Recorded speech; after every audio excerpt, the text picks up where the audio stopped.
Assalamualaikum warahmatullahi wabarakatuh. Bagaimana kabar kalian anak semua? Alhamdulillah, luar biasa, Allahu Akbar. Mudah-mudahan kalian selalu dalam kondisi sehat walafiat. Baiklah anak-anakku, kita bertemu lagi dengan Pak Arfad untuk hari ini dalam pembelajaran Bahasa Indonesia. Sudah siap anak-anakku? Nah, kalian harus selalu siap untuk belajar meskipun kondisi belajarnya adalah pembelajaran daring. Baik, sebelum kita mulai belajar, marilah kita membaca basmalah. Mudah-mudahan kalian diberi kemudahan dalam mempelajari pelajaran kita hari ini.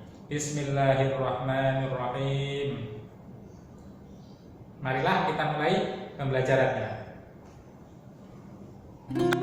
Baiklah anak-anak, hari ini pelajaran kita Bahasa Indonesia sampai pada tema 7 subtema 1. Adapun tujuan pembelajaran kita hari ini, yang pertama siswa mampu menemukan arti kata baru. Yang kedua, siswa mampu menulis gagasan pokok. Dan yang ketiga, siswa mampu membedakan makna denotasi dan konotasi. Anak-anak, perlu kalian ketahui bahwa pembelajaran kita hari ini tujuannya sudah pernah kita lalui bersama ya, sudah pernah kita pelajari pada materi sebelum-sebelumnya. Jadi ini adalah pengulangan atau praktek untuk pembelajaran sebelumnya. Jadi kalian harus bisa. Baik, langsung saja. Materi yang pertama yaitu menentukan arti kata baru. Nah, seperti yang sudah kalian ketahui, ada dua cara untuk menemukan arti kata baru. Yang pertama, menentukan kata dasar dari kata-kata yang berhubungan. Contoh, kata keamanan berasal dari kata dasar aman. Kata pembayaran berasal dari kata dasar bayar. Nah, berdasarkan contoh asal kata dasar di atas, kata dasar dapat diketahui dengan menunjukkan imbuhan yang ada pada kata-kata tersebut. Keamanan yaitu imbuhan ke dan an. Pembayaran imbuhan pe dan an. Jadi setelah diketahui kata dasar, kalian bisa mencari kata dasar tersebut di kamus. Yang kedua, caranya langsung mencari arti kata tersebut di dalam kamus. Cukup mudah ya, jadi nanti setelah ini kita langsung praktek. Yang kedua, gagasan pokok. Menulis gagasan pokok ya, gagasan pokok adalah ide pokok atau ide utama dalam sebuah paragraf ya. Cara menentukannya masih ingat anak-anak? Nah, cara menentukannya adalah membaca dengan teliti, kemudian menentukan kalimat utama. Jadi kalimat utama ini bisa di awal atau di tengah atau juga di akhir paragraf.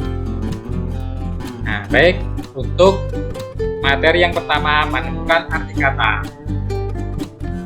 Pak Arfad dulu sudah pernah menyarankan kalian untuk menginstal aplikasi KBBI di handphone orang tua kalian atau handphone kalian ya.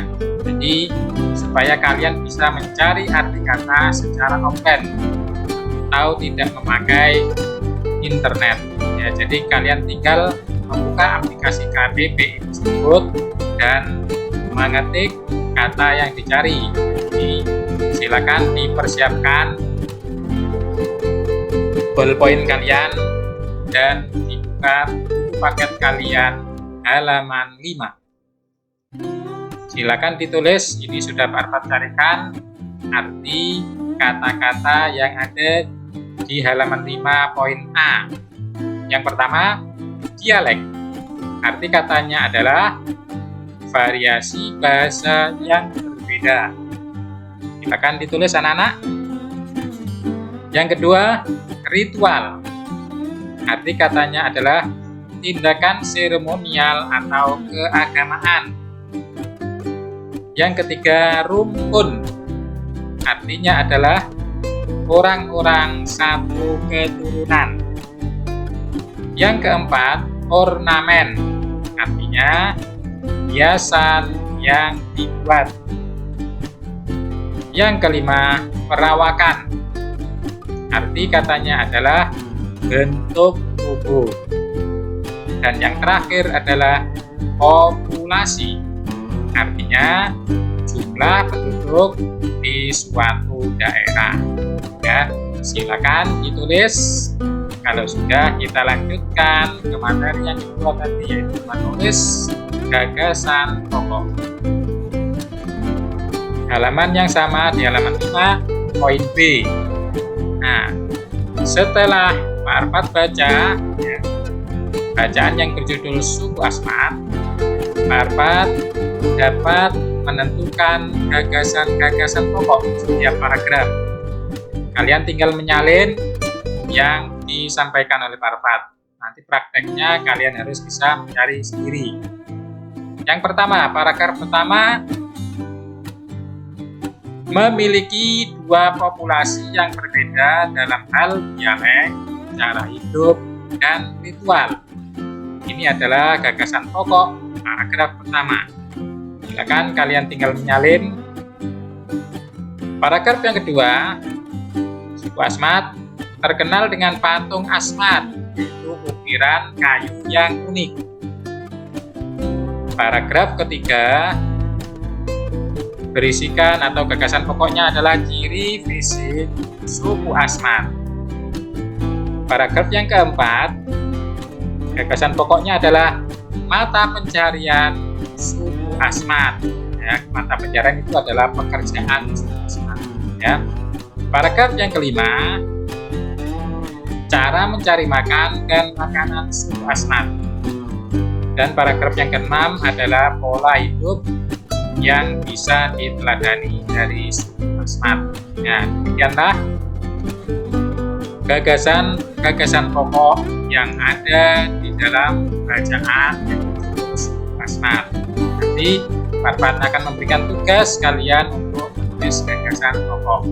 Baik, kita lanjutkan ke materi yang ketiga, yaitu membedakan makna denotasi dan konotasi.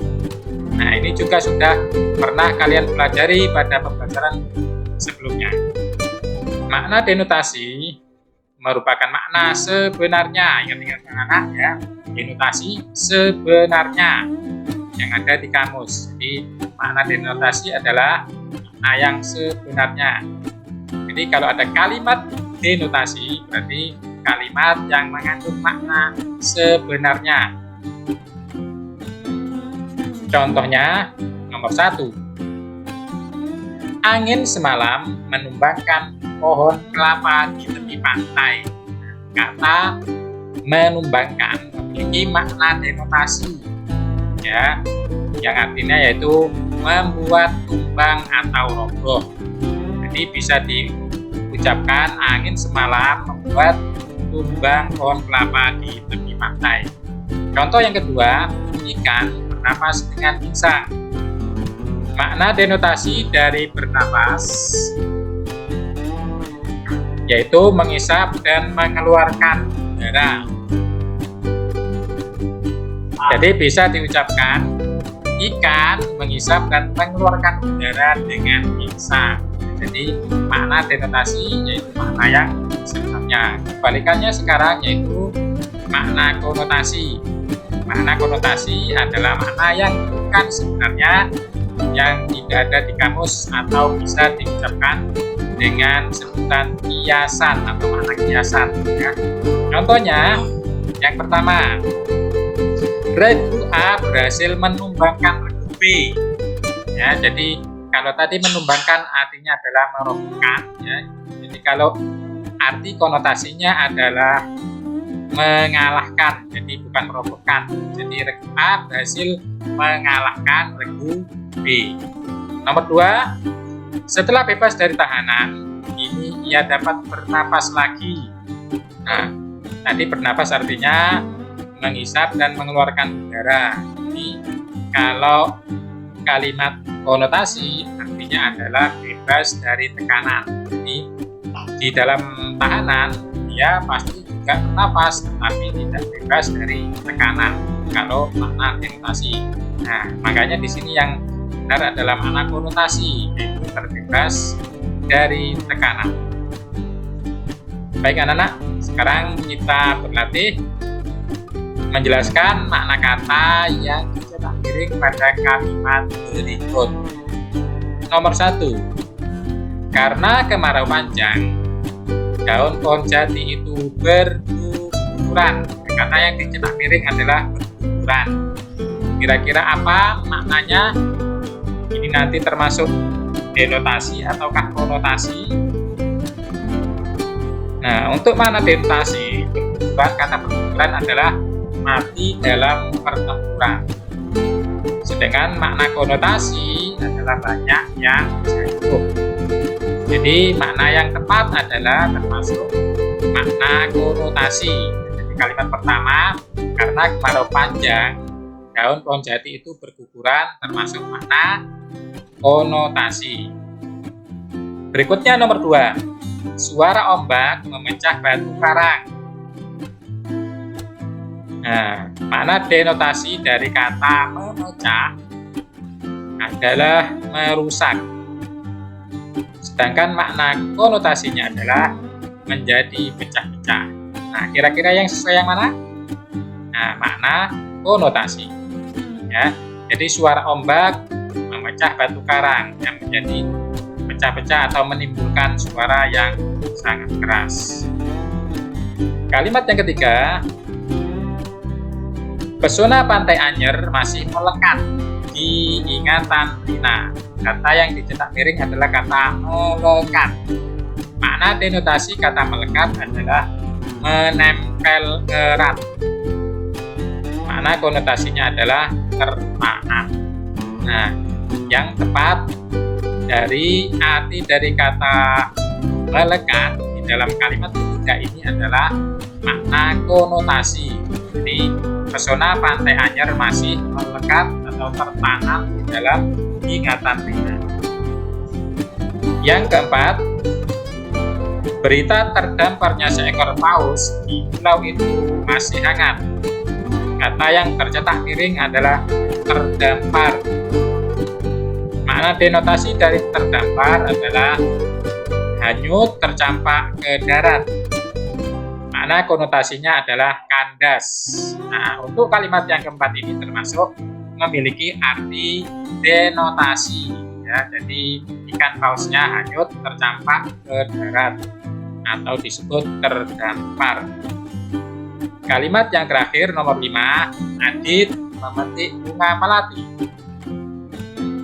Makna denotasi dari kata memetik adalah mengambil dengan mematahkan tangkai. Sedangkan arti konotasinya adalah membunyikan gitar atau alat musik petik. Nah, jadi kalimat yang kelima ini memiliki arti denotasi, yang mengambil dengan mematahkan tangkai bunga melati. Nah, sudah jelas anak-anak? Sekarang berikutnya tugas. Tugas kalian hari ini yang pertama adalah membuat kalimat bermakna denotasi dan konotasi. Ada di buku paket kalian halaman 26. Tugas kalian yang kedua, menulis gagasan pokok pada bacaan bahasa daerah di Indonesia halaman 31 sampai 32. Tugas yang ketiga, mengerjakan evaluasi 1 nomor 7 sampai 12 yang ada di halaman 47. Ya, silakan dikerjakan dengan rajin, terus dengan bagus, kemudian difoto dan dikirimkan ke wali kelas kalian masing-masing. Sekian pembelajaran kita pada hari ini. Sampai berjumpa pada pembelajaran kita berikutnya. Bagaimana untuk pelajaran hari ini? Mudah ya? Tentu, kalau kalian rajin membaca, insya Allah pelajaran bahasa Indonesia pasti akan mudah. Baik anak-anakku, sampai ketemu pada pembelajaran kita berikutnya. Marilah kita tutup pelajaran hari ini dengan membaca Alhamdulillahirabbil alamin. Tetap jaga kesehatan, jaga kebersihan. Assalamualaikum warahmatullahi wabarakatuh.